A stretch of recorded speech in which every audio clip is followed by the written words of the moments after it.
Continuing chapter 5, the tension between security and other values. So ease of use. Remember, the opposite. Ease of use. You want easy access, but at the same time, it can be a security issue. So more security measures added, more difficult sites will be used, become more slower. Public safety and criminal use of the internet uses technology by criminals to plan or threaten nation states. So here we've got this. Remember, the more security you put, the more or the less freedom people will have. The more difficulty people will start to face, and so there's this trade-off between security and values. Security threats in the e-commerce environment, key points of vulnerability in e-commerce environments. So we've got the client, which is from your computer. Maybe you have a hacker or a spyware on your PC. From the server, maybe the server themselves, have been, had, let's say, a leak or an open port or communications pipelines, the internet communication. So between the client and the server, maybe in the route, maybe someone can interfere. This is typical e-commerce transactions. Okay. Now this question will be on the exam to explain how a transaction happens. It starts here from the online customer. Got your laptop or maybe your smartphone. You will connect to the internet service provider. Let's say this is YemenNet or your internet service provider. And then you go to the online store, and this is the online store. This is maybe the web server that people access to. And then here we'll go to the database of the merchant. Let's say this is if you go to Amazon, this is Amazon servers. This is the merchant website. After you go to Amazon servers, probably they are connected to the warehouse to check if the book's available or the warehouses of their suppliers. And then from the merchant, if you want to purchase, then you have to send it to the banking system. So it will go here to here will be some sort of a processing,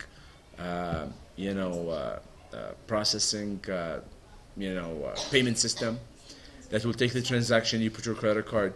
It will take the money from the customer credit card to bank and put the money inside the merchant bank. So that in the middle, so it could be a PayPal, for example. Yeah, maybe PayPal. PayPal is like a company by itself, and then PayPal will connect to these, or maybe like here in Yemen, we've got Yemen Payment Systems Company, Yemen Financial Services, or maybe Visa networks, MasterCard networks. And then the merchant will send the order after the money has been cleared, and then it goes to the buyer. So here we're looking at the vulnerable points in the e-commerce transactions. So here, that's a vulnerable point. And then here, the Wi-Fi that connects you to the internet. So maybe the Wi-Fi we use. And then, whatever internet service provider, maybe another point. On the online server, another point to check. On the database. Here on the order, here on the security breach, maybe between those. So every area we've got a security issue. Most common security threats in an e-commerce system, drive-by downloads. Okay, anyone downloads these software? Every time you download any executable file, maybe there's a virus inside. It's gonna run in the background. Viruses, worms. Do you guys know what's the difference between virus and worm? Yeah. What's a virus? Obviously, they're functionally the same things, but worms are more dangerous than the viruses. It repeats itself. Worms are more dangerous. They repeat themselves. Yeah, they call it worm because the worm in nature it repeats itself. So it will repeat itself. So, yeah. What about viruses? Do they repeat themselves also? No, not that. Yeah, Not that. Not as a worm. They destroy things, but the worm keep repeating itself. Now a virus can also destroy a software or damage. Ransomware, Trojan horses, backdoors, boots, bootnets, threats at both client and server level. Are you guys okay with these? Backdoor is very dangerous. It could be, a point to access the. So a backdoor is basically you open a back door. Someone can actually access. Someone is accessing and they see what you do on your. Trojan horses it just acts as a legitimate. And Trojan horse. Yeah, it just acts as a legitimate. It's hidden. It acts as. So you think this is a legitimate file? You receive it. you open it, and then all of the viruses go out like the Trojan horses from the Greek mythology. Okay. We've got potentially unwanted programs, PUPs. Browser parasites. Do you know what's a browser parasite? It's the same thing. It's a malware. Yeah, some malware that is on your browser. Maybe sometimes they watch what you do. Adware. Anyone have had an adware? Sometimes when you open Google or you open your computer, you find an advertisement, or you search, and there's always an advertisement there, and it's spyware. They see what you do. They keep monitoring. If you go to the bank, they start to work. They even record the keystroking. Like Sometimes they catch what keystrokes you do. Phishing, social engineering. You know what social engineering? Yeah, it is naive. You trust someone. You trust someone and you think someone is someone that you have in your mind, but in fact they are someone else. Email scams. Send you an email, you think it's from American Express. Oh, that's my account statement. I received money. That's good. You click on it. You go to the website. It looks like American Express. Put your username and password, and then spear phishing. You browse and you think you're going to this website, but it's Phishing. It means they fish your passwords. and they take your website, your passwords. No, it's phishing and sniffing. The same thing. Anyone is who's our? Do we have any hackers in class? IT students. Yeah, can you? We last class we did a challenge between the students. Who's going to hack whom? And we actually had someone hacked someone in the class. In the class. Yeah. Who is that? Last time we did this class. Which class? This class. Ecommerce. And who are the students who do this? Please, sir, I need to know. So identity theft, right? Already someone hacked someone. And the most common security threats: hacking, hackers versus crackers. Do you know the difference between a hacker and a cracker?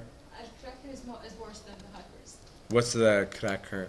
A cracker, they Types of hackers: white, black, gray hats.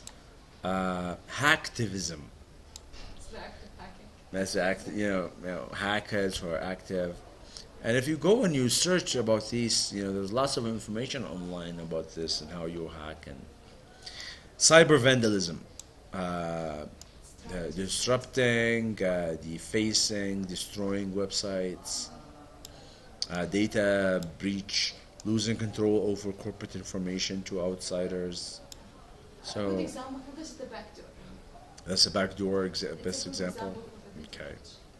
Okay. It's, weakness point. So we are Legion. What organizations and technical failures lead to the data breach on the PlayStation Network? Anyone have heard of the PlayStation Network hacked? This is in the case, are there any positive social benefits of hackism?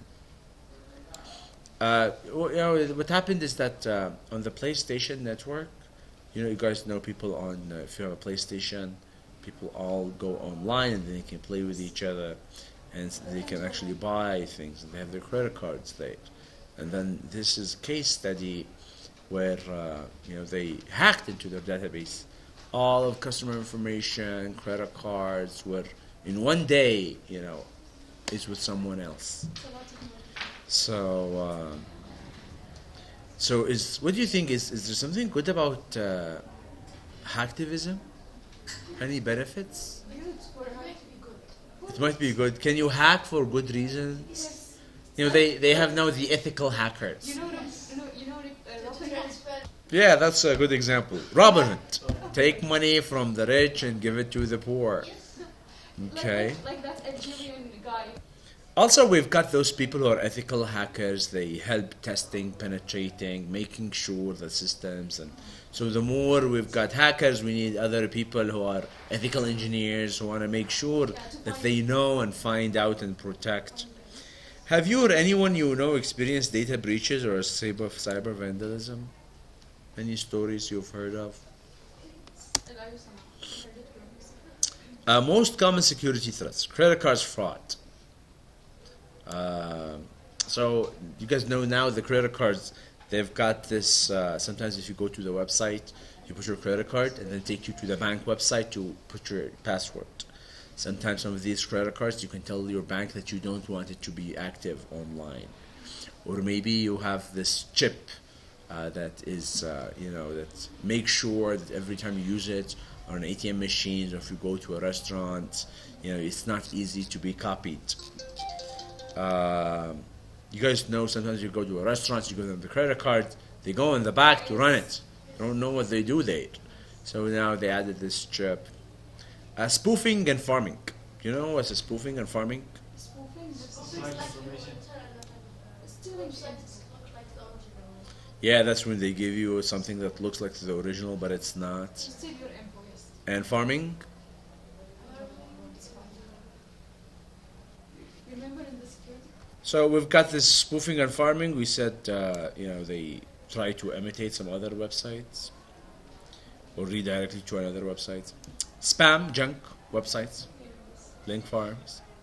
Identity theft, we talked about it. Denial of service, that's when they just try to put pressure on your server.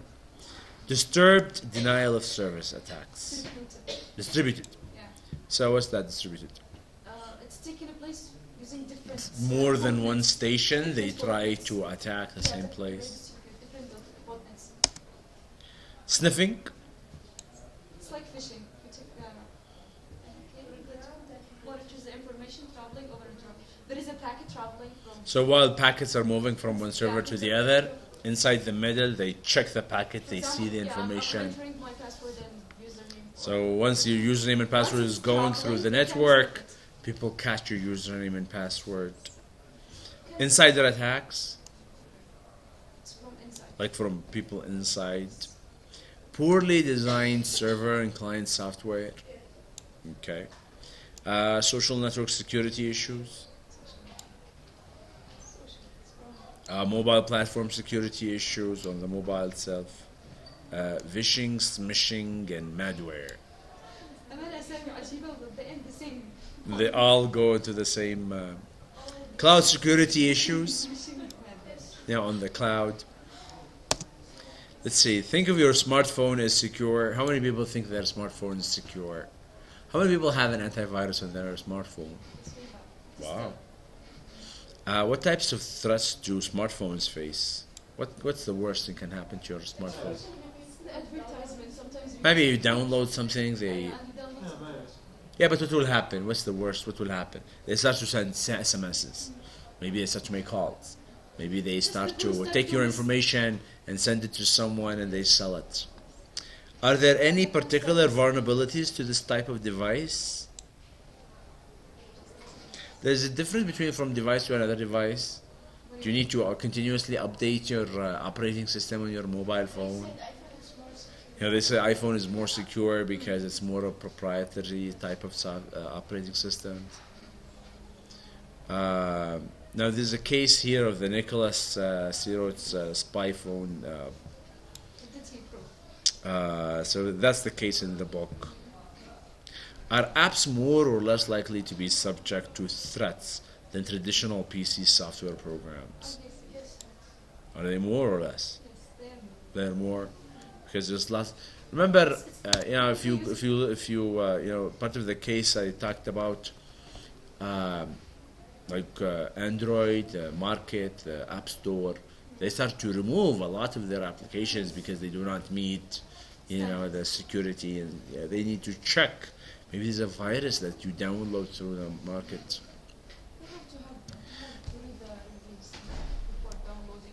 And maybe reading reviews can help. But sometimes, the people who do reviews, they don't know if there's a virus inside. Technology solutions protecting internet communications. There's encryption. Do you guys know what's encryption? Encryption, where, if you inside the traffic. Do what? Encryption makes something unreadable. Symbols. Cannot. This is encryption.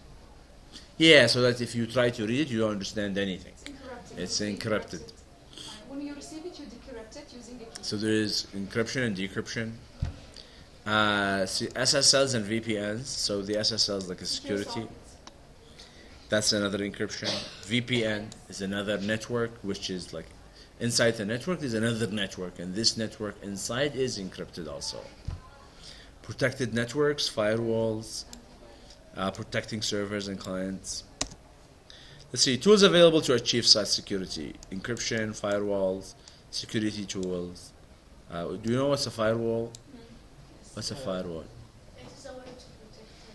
It's a way to protect the information coming. Security tools, network security protocols. There are some protocols that are more of a security protocol. Security management, access control. Do you guys know what's access control? Authentication, how people access. Authentication here. Intrusion detection. There's some software, sometimes also hardware. They detect if there's anyone trying to attack. It's like an antivirus, they detect malware. Proxy, agent systems. You know what's a proxy? Yes. It's another way to access. Tunneling. I remember them. But I didn't, but I forgot them. Tunneling is when you make like a tunnel. So let's say you've got two banks, they want to have their own network, so they make a tunnel between them. So everything goes, on the separate or more isolated, even sometimes it's not really physically isolated, rather virtual. Yeah, similar to a virtual private network. It's another VPN. Encryption transforms data into chipper text readably only by the sender and receiver.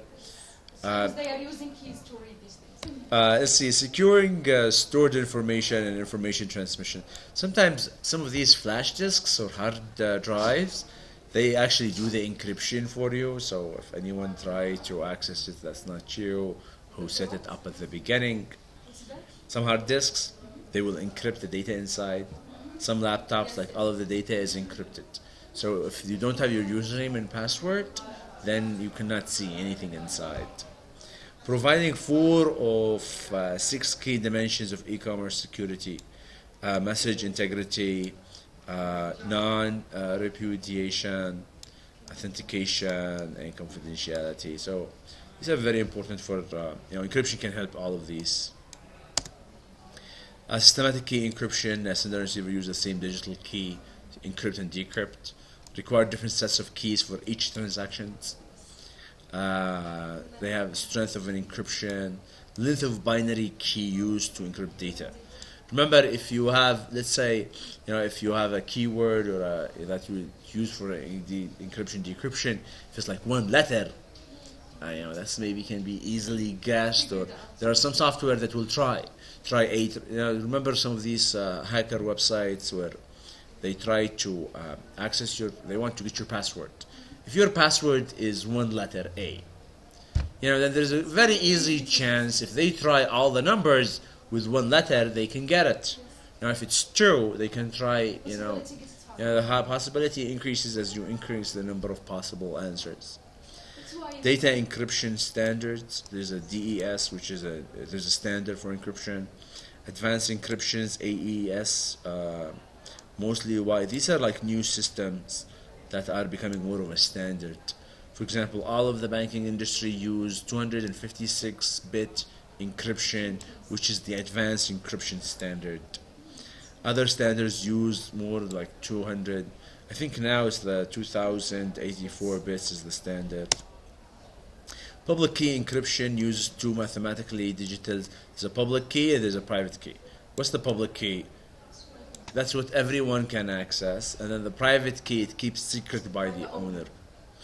Both keys used to decrypt messages. Once the key encryption cannot be used to decrypt that message, sender uses recipient's public key to encrypt messages. Recipients use private key to decrypt it. So when I send you a message, I encrypt it with a public key, and then I send it to you, and then there's a private key that you got from me, which is used by you to decrypt the message. And once you decrypt, you can't use it anymore. So there's this one way. So it is message can be encrypted.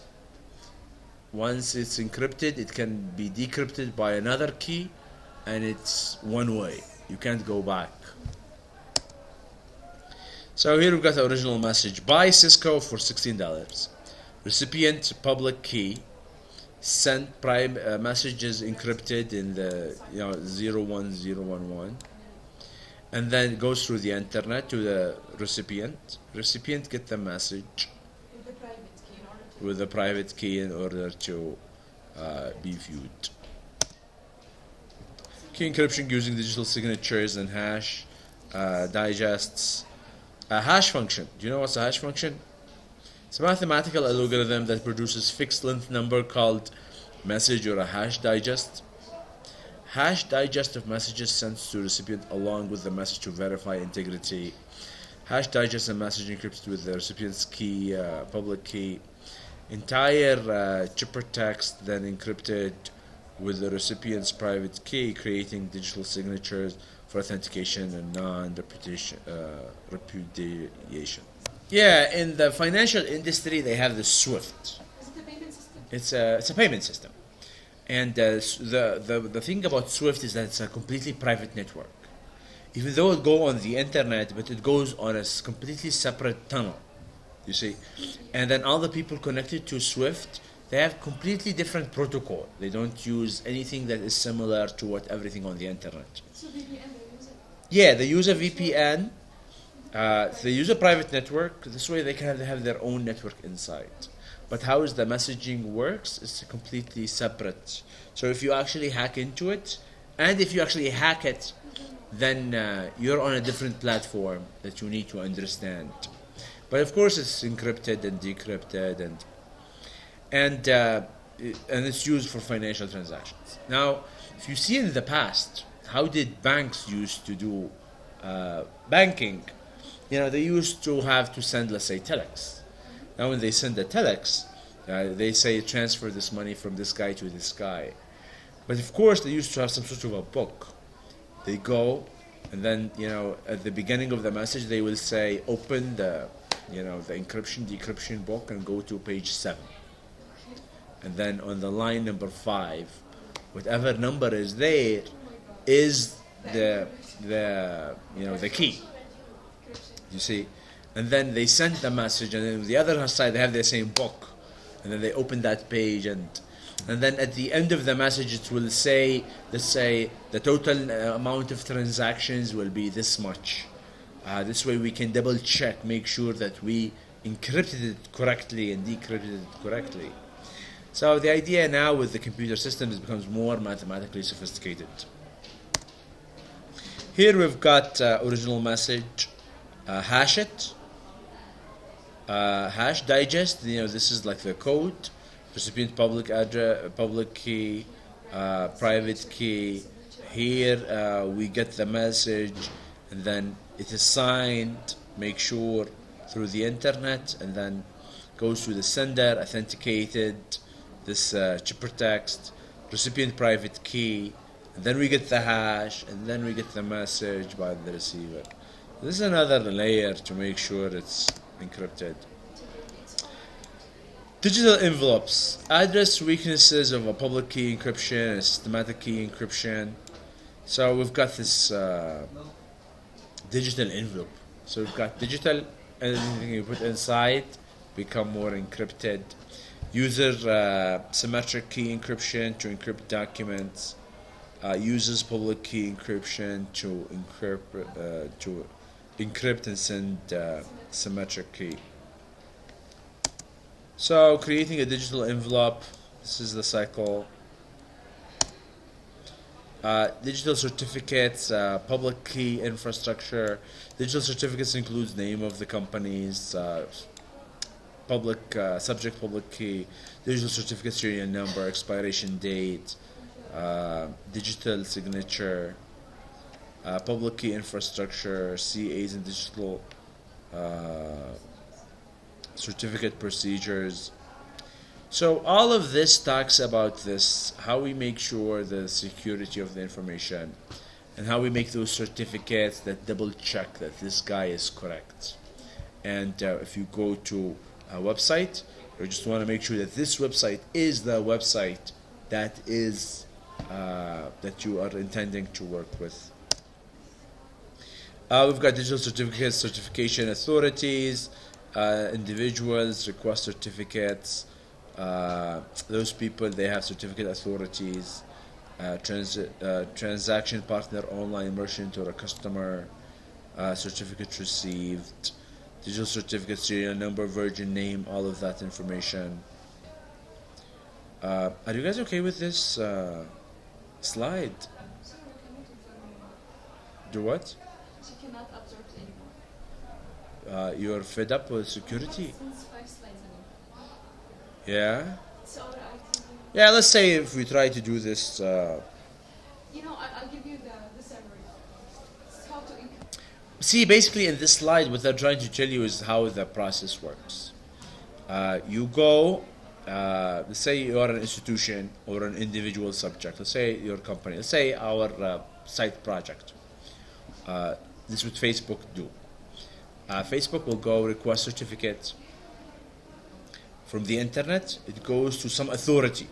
There is an authority that will generate those certificates. Those people will make the certificates, and those certificates will be available on the internet. The certificate will be installed on Facebook. So people in Facebook will have the certificate they received from this authority on their servers. This way, if anyone on the internet goes to Facebook, your browser will see this is a certificate. Go to the authority. Is this certificate, this number, this information by Facebook, is it correct? They say yes. And then your browser feels safe. You see the green line there. You go to Facebook and you know this is Facebook. What happens if someone interferes your network and they make another fake Facebook? Then when your browser opens, they see Facebook, they get the certificate information, they send it to the authority. Is this Facebook? Oh no, this is not Facebook. Then you start to get that flash screen saying, this site is hacked. Are you sure you want to click? It is on your own responsibility. That type. Does that make sense? Okay. Let's see, maybe we stop here.